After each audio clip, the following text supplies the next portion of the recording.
If I started golf again, these are 5 things I would do to become a scratch golfer or learn my handicap as fast as possible. Scratch golfers do these things, but you don't. These things aren't a secret, but you still choose not to do them to lower your handicap fast. When I was an amateur, my lowest handicap was plus 1.5. Now, lots of you down at Lens that have been watching me for years are probably thinking, how did you do that? Well, I have played some pretty terrible golf on this platform over the years, but I did get below scratch, and in today's golf lesson, I'm going to be teaching you what scratch golfers do, but you don't.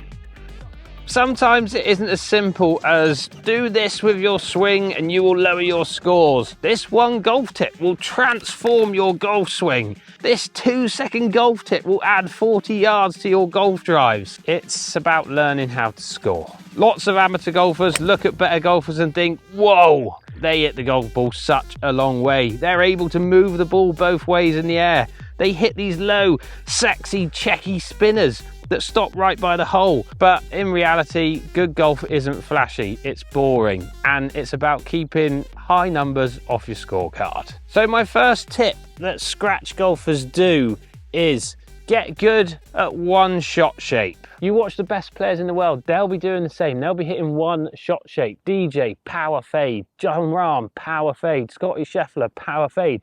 I think even the Masters just gone, Scotty was hitting a 3-wood off the 13th tee because he struggles to draw his driver. They're hitting one shot shape. If you're not sure which shape best fits your golf game and your golf swing, speak to your local pro and see what their opinion is, because everyone's swing will have certain characteristics which will push them in a direction to either hit a draw or a fade. Or if you want, you could ask me. I'm available for online lessons on the Sneed app.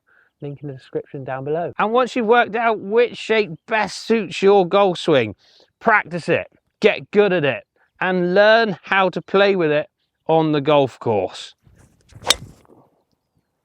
Where you aim depending on the wind, what slope you're standing on and hitting into, where the danger is on that hole. Most good golfers, scratch golfers, best players in the world, aren't aiming straight at their target every single time, I promise you. And just one more side note on this point, the best players in the world, scratch golfers, miss both ways. But they're not missing both ways because of a hook and a slice. They're missing both ways because, let's say again, Jon Rahm is aiming up the left to play his fade. He hits one straight and it doesn't cut, but his good ones cut. But so he'll be moving his dispersion depending on what danger is up that hole. So bear that in mind. My second golf tip that scratch golfers do but you don't is having a safety shot. Answer this. Do you use the same swing for every golf club in your golf bag and every situation on the golf course? I think the majority of you will say yes. Good golfers have a safety shot that they run to, I promise you. A shot that you can run to ensure that you get a decent strike. My safety shot is putting that ball position back a little bit, putting my pressure on my lead foot, putting the handle forward a little bit, and hitting a semi sort of punch shot. And this safety shot's going to help in so many situations on the golf course. Downhill lies, uphill lies, ball above my feet, hitting out a rough, hitting into wind. All these situations is where I'm going to run to my safety shot. It's going to help me increase my green and regulation stat, which scratch golfers have the highest percentage out of all handicap ranges, which is obvious. But if you haven't got a safety shot, go to it and make sure you strike that ball as pure as you can. This sort of shot is going to have a little bit of a lower ball flight. It's going to run a little bit more when it lands, so you need to take that into consideration. This is the perfect hole where I'll use my safety shot. I've got water short, so I can't mishit it and duff it. I've got bunkers either side, so I'm looking for as much accuracy as possible. I need to strike this golf shot as well as I can. Ball back a little bit, pressure on my front foot, handle forward, and I'm going to hit a semi sort of punch shot. I've got ball then ground. It was a tiny bit skinny, if anything, which is why it didn't draw back to the target as much as I wanted to. But with my aim, I'm still on that green, increasing my greens in regulation.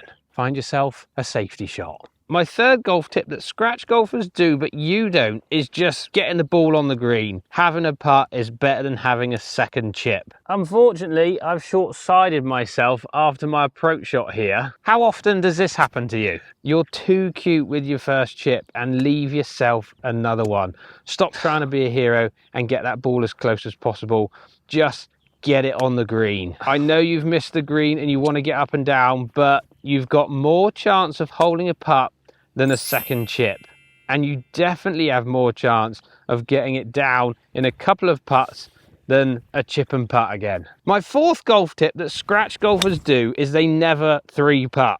Scratch golfers three putt on average every 35.7 holes. 20 handicappers, however, average a three putt every 8.2 holes. And this is mind blowing. The average distance of a second putt in a three putt for a 20 handicapper is 8.9 feet.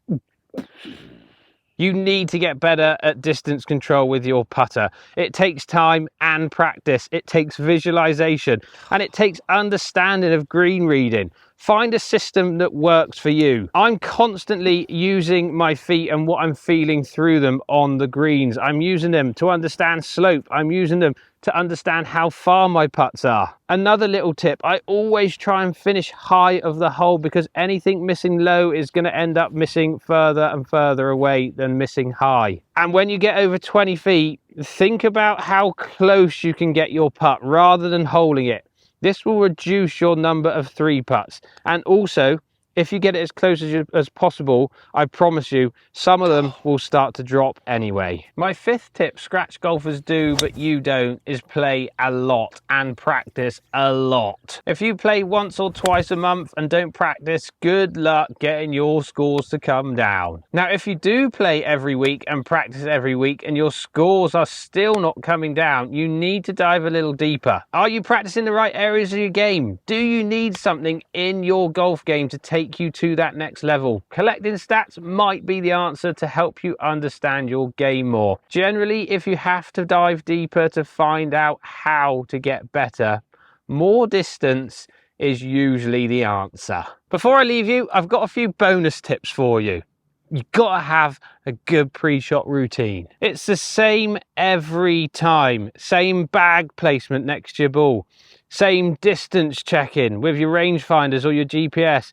Same amount of practice swings. If you're putting, place your ball in the same way.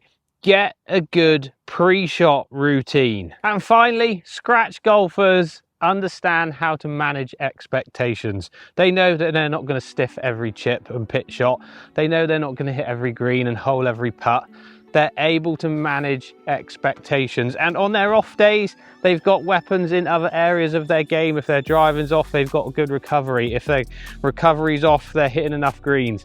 They've got the weapons throughout their bag to help them keep those scores and those high numbers off the scorecard. Think about all those things help you lower your handicaps faster, and that's exactly, or 5 things and a couple of bonuses that scratch golfers do every week, every day out on the golf course to make them as good a golfer as they can be. I hope that helps. In the comments down below, do you do any of these? Which handicap scratch golfers do? Do you do anything? Let me know in the comments down below. And if this really helps, make sure you hit that subscribe button, hit the thumbs up and turn your bell on so you don't miss any of my new uploads. Thanks all for watching. I'll see you in the next one.